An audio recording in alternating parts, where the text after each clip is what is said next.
depressed, frustrated, sad, confused. You want answer. Let's talk.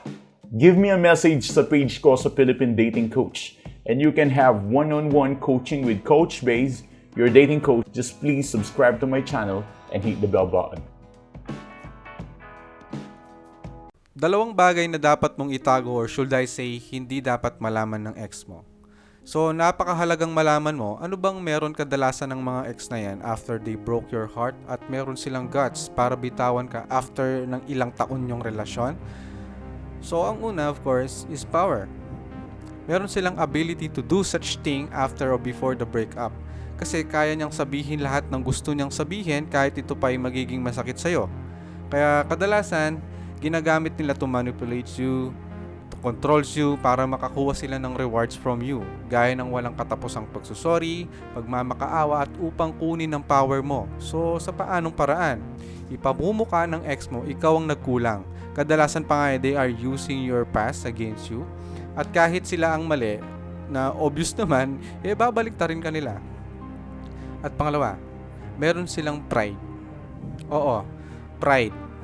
Mataas ang tingin nila sa sarili nila, feeling godlike sila after all. Meron silang expectation sa mind nila na gusto nila ganito ang mangyayari. So, ibig sabihin nakapaghanda siya sa ganitong hiwalayan. Kaya kahit anong sabihin mo, close-minded sila. And that's it, because of pride. Na they are actually thinking na hindi kayo fitted. Hindi kayo meant to be. So, ang pagdadump sa'yo, yun ang pride niya. Para sabihin na at ipakita sa'yo na nasa baba ka lang niya. At itong dalawang bagay na meron ng ex mo na patunay na mas mataas sila kaysa sa'yo. Kaya alam mo yon, madali at mabilis lang para sa kanilang i-dump ka. At ang tanong ngayon dito paano sila nagkakaroon nito? Paano nangyayari? Dati coach, ang saya-saya namin, siya dati yung naghahabol at hindi niya ako matitiis at ako yung walang pake dati. But here's the thing, nagkaroon sila ng power at pride to dump you because of your weaknesses. You just being too nice. They treat you as their servant.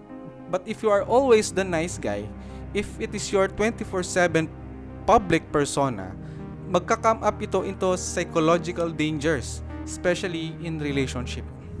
Nagbe-benefit siya sa'yo ng todo and palagay ko yun ang inabuso niya sa pagkatao mo. At ito din ang pagkahatol niya sa'yo.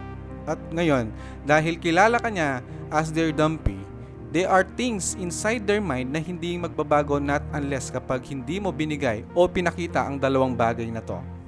Number 1, pain. I know masakit ang madump, pero minsan wala tayong ibang choice kundi depensahan ng sarili. Ito ang bagay na hindi dapat malaman ng ex mo. Oo, psychologically, aware naman siya. Aware naman siya na nasaktan ka niya, lalo na sa mga early days ng breakup nyo. Pero hindi mo kailangan ipakita yung mga symptoms na nasasaktan ka, gaya ng pagpo-post ng mga hugot, mga patama kay ex, pagkukwento sa mga kaibigan yung dalawa. Kaya alam yon, sometimes silent is the best thing to do para malesen yung expectation ng ex mo. Kaya mas mainam pa na manahimik na lang habang nagmo-move on ka. And then the number 2, bitterness. Ito yan kasama to after ng pain. Hindi naman tayo robot o manhid para hindi natin maramdaman. But this time, you will show him or her you have the pride and power. Gawin mong mas exciting pa ang life mo. Instead, nasayangin mo ang mga oras mo sa pagiging bitter. In fact, isa to sa mga bagay na dapat hindi na malaman ng ex mo Gamot ito minsan sa kayabangan ng ex mo Ipakita mo sa ex mo na ex lang sila. That's it.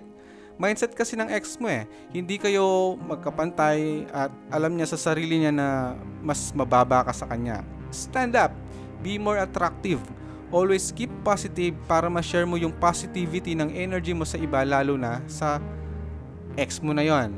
Remember, ito ang mga bagay na dapat mong i-release na hindi pwedeng malaman ng ex mo for your security and inner peace. So, through these things, hindi ka na masasaktan at mahuhusgahan ng ex mo. Kaya nga, ang bitterness and pain, ito yung dalawang bagay na hindi dapat malaman ng ex mo.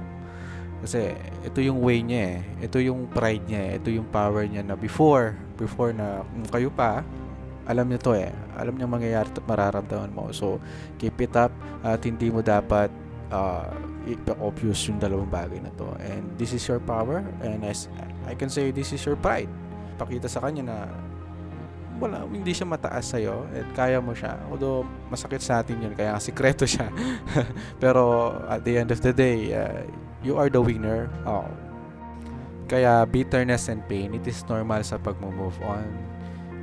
Stand firm, at thanks for watching.